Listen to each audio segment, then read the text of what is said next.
Okay, so right here now, we're done with that one, so we can get rid of that.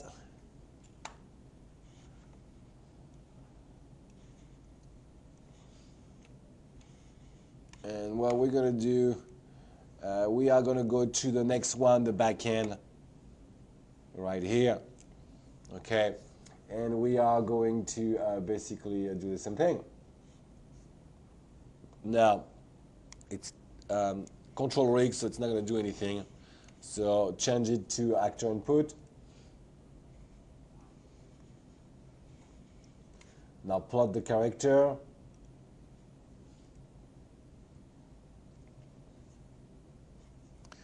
Go to the story mode.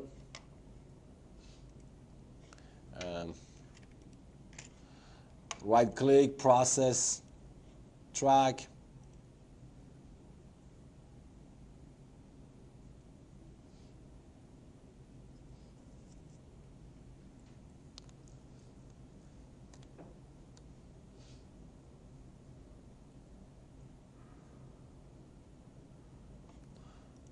I don't care about that.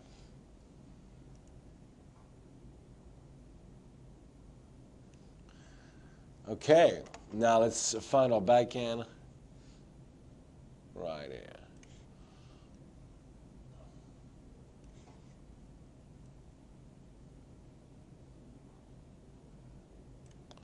Right here, cut it.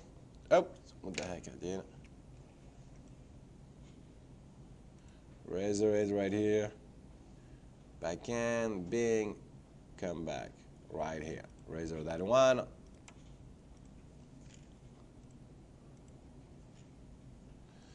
Okay, let me make one pose.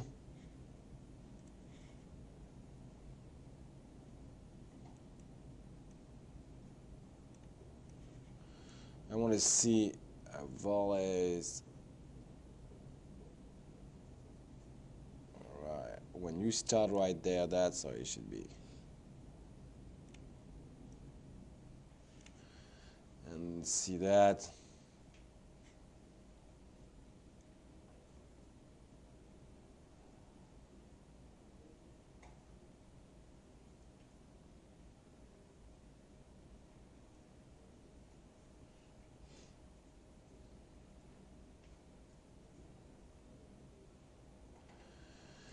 Okay, let me see if it's looping a little bit. Shouldn't be looping huge. Well, actually, it won't loop at all right now, so no big deal. But let me make another one.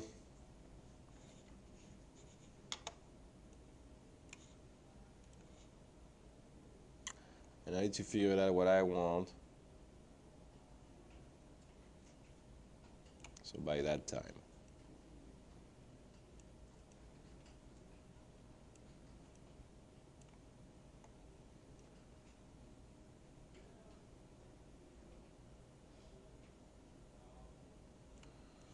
That one may be better than the first one.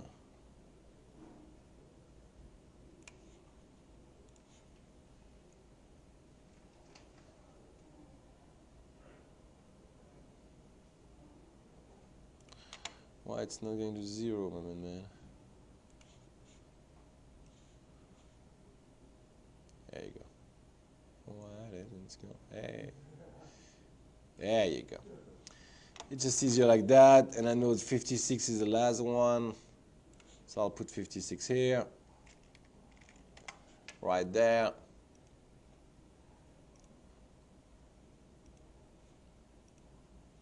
Let's look at that. That one is good. That one is much better than the first one. Yeah, it's no big sliding. It's just, you know, it's, you know. I think it's because I figured out more where the thing are, basically, where you need to start the size of the actual transition, basically. All right. Okay, now we're good with that. Let me process that.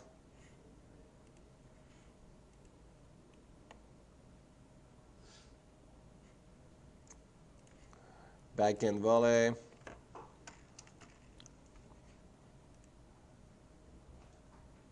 Right here. Okay, you guys? Okay, now that we have the three right there, let me just go a new scene.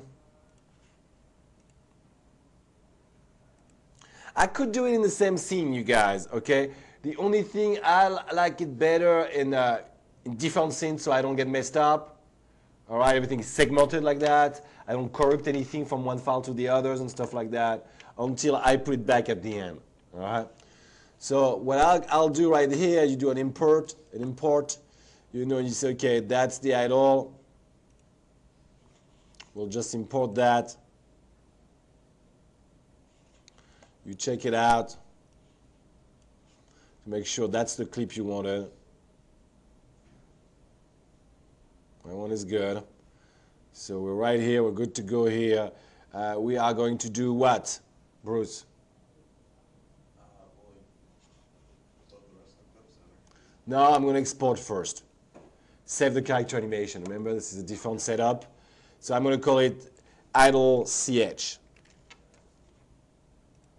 It's going to give me control rig, save character extension. Let's say the racket would be an extension of the character. We don't have one right here, but just so we get used to that. Now I do a new one because I want to make sure I select only that when I do it. You know what I'm saying? I don't. People do it multiple at once, but that, you know, when they messed up, they have to redo it basically. I don't like that. It's just for sure where you get. Yeah, like. Single one each. Yeah, like that I'm sure everything I do. You know, I can check it too before I actually export it. You can see a little bit my sliding here, no big deal for that. Okay, but it's working. Now what I'll do, I'll just go File, all right, and I'll save for that character, and forehand ch.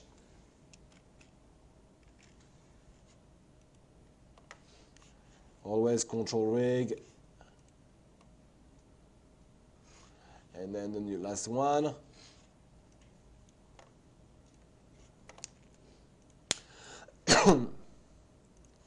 Because I could merge them, but that's totally possible. But I like clean stuff like that. Again, I can check it really quickly. That's fairly important for me to make sure it's the proper file. You see how it adds?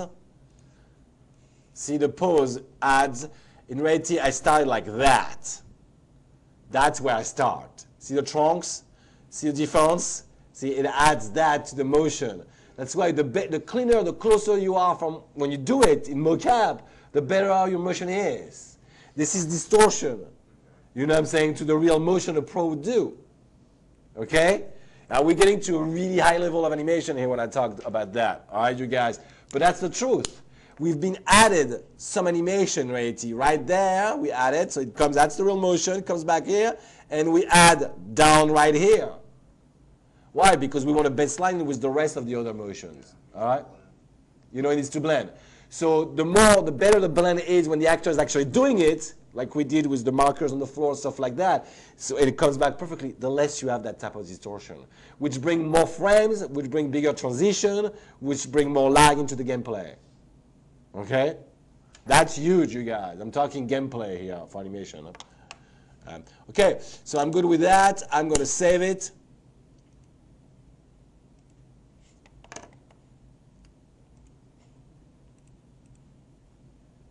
I know I'm picky, but, you know, that's how it should be.